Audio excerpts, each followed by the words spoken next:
We're now working on a cogwheel that we now call stress management. We started, Michael, with just kind of general stress, and we thought, well, wait a second, you want a brain-healthy cogwheel about stress? Let's call it stress reduction. So what happened? Well, the point that we were realizing is that you can't talk about getting rid of stress, actually, because stress is so much a part of our lives, both good stress and bad stress. And what do you mean by good stress? What kind of stress would be good stress? Well, one of the distinctions that the researchers make about stress is they divide it into acute stress and into chronic stress, and those are two important distinctions. Acute stress occurs when a bus is barreling towards us, or when a lion is chasing us, and the body has got to sort of shut down the digestion, ramp up your heart rate, ramp up. Totally focus on survival. Yeah, you got to get out of there, you know. Or if you're on the predator side and you're going after a meal, you've got to get that meal, or you're going to. So in that sense, the whole stress, the HPA axis that they call it, which kicks all kinds of hormones, adrenaline and cortisol. So it's not a cascade, it's a flood. It's a full, so it really would then, chemically, your brain would signal your entire body with a chemical electrical reaction. What is it? It's a fight or flight or freeze.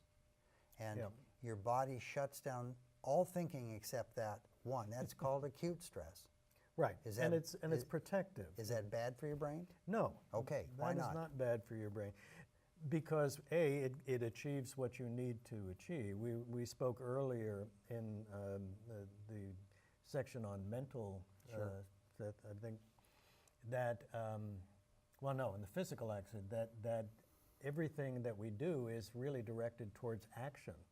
And again, that whole chemical structure of acute stress is geared towards doing essential action of either protecting yourself or going out and getting what you need. So it, A, produces the action that you need it to produce, but B, it stimulates the brain and actually makes it stronger, because the brain is learning the types of activities that it needs to do in order to survive, and funneling resources into them and making them stronger.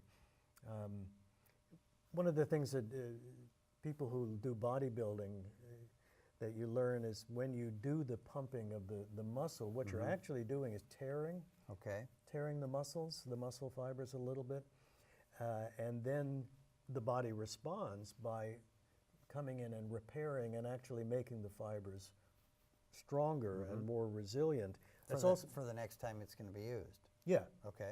You also need to rest so that the body can recover. So you can't do it constant exercise. Right. Okay, and now how does that relate to stress?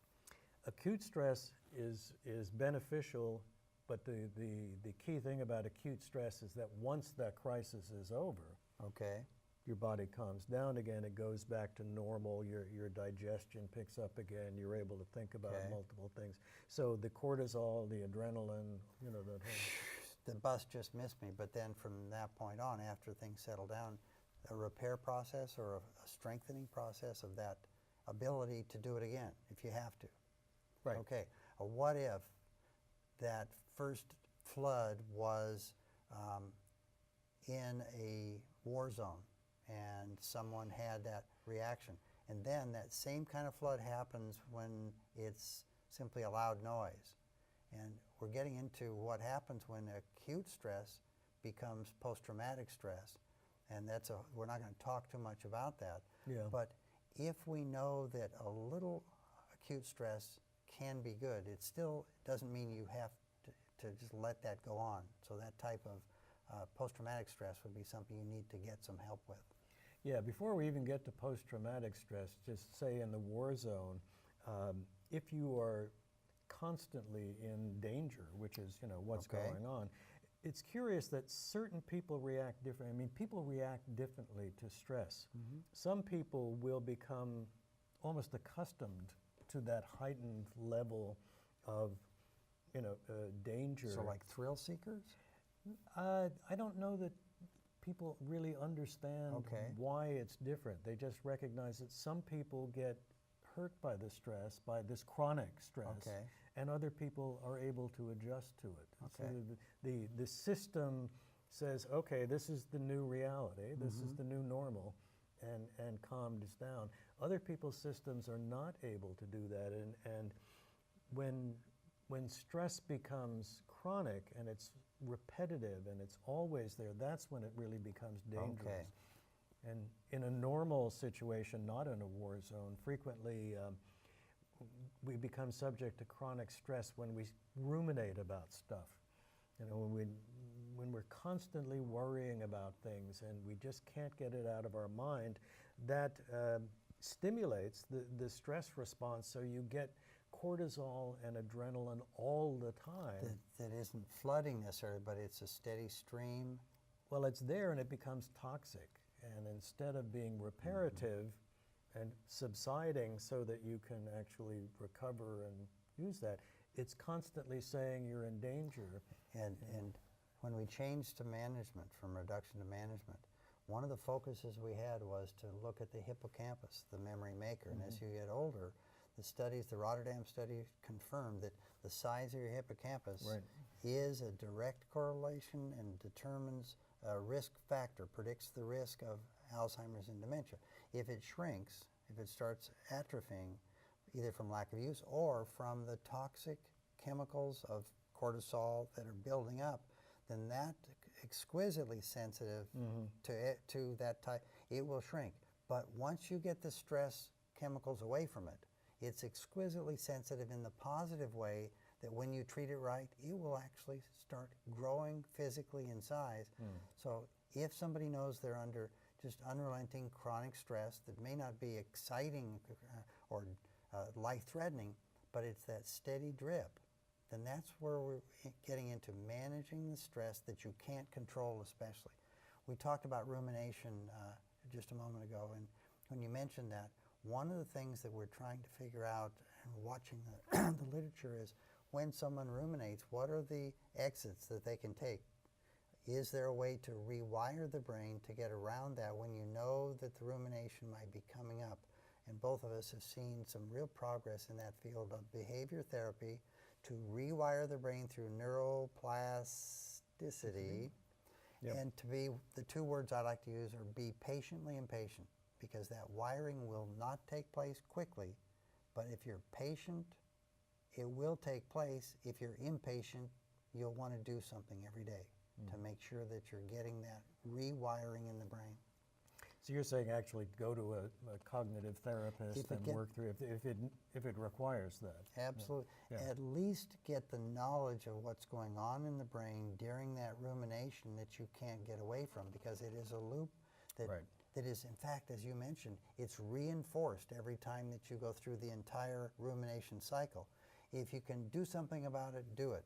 But what if you can't do anything about it because it happened years or decades ago, but it keeps your brain healthy in that negative track? You want to starve it from electrical, chemical process, make it atrophy, and create a new path to go a different way. So these negative stories that we rehearse over and over are only continuing to stimulate the stress response. So you got to change the story. Yeah, that's right. And it does. You don't change it easily, because that becomes a rut. That becomes something you go to. A lot of people we work with, and the students in gerontology will see, are people that have told the same story about some negative thing in their life so many times that once they get started, it's very difficult to have them stop. That's why sometimes professionals need to come in and really understand that have the families and the individual understand that it's damaging your future brain's health. Yeah, I've been also reading a lot more about meditation. There's a lot more mindfulness, meditation. There's a lot more. I don't want to say serious, but I mean neuroscience is really looking at what is going on when people are meditating. And one of the interesting things, without going into it too deeply, is that mindfulness and meditation forces people to be in the moment. Pay attention to now. Pay attention to now. Rumination is casting your mind back to the past, or anxiety is casting your mind into the future and worrying about, if you could eliminate those For a while. for a while, yeah, it's a relief. So it's just restful for the brain for one thing, but it may also, I don't know if this is the case, but it would be great if it is, that the more you can operate in that, it may be easier to free yourself. Things like physical exercise, going for a run, also centers yourself in the here and now of the running. So it's a rest period. Yeah, and every brain is individual on what it will take to have them have that focus on the now, and it could be as easy as getting a cat and paying attention as you're touching a cat, or having that bowl of soup that you're going to savor by smelling it and looking at it just slowly. Yep. Part of what we're trying to do is to have people not think of meditation and mindfulness as having to do all sorts of gyrations and devote your life to being Right. A Buddhist monk. A Buddhist monk. But the science now is studying all sorts of different ways to get short interruptions to chronic stress. And Well, you mentioned in another segment, we were saying that art, when you're Exactly. doing art and you get into this feeling of flow, where you're just so connected to whatever you're doing, whether it's art or science or that you forget about time, you're living right in the moment of that Good point. creative process. So it does the same thing. That's an excellent point. All right, that ends what could be a much longer discussion about stress management. And the main reason we want management to stay right there is that it gives people control. And you have to have some stress. Hey, it's stressful to watch this video. It's stressful to get up in the morning and drive to the campus here at college. But that's the type of stress that you have to have, because when you eliminate stress, that is not brain healthy.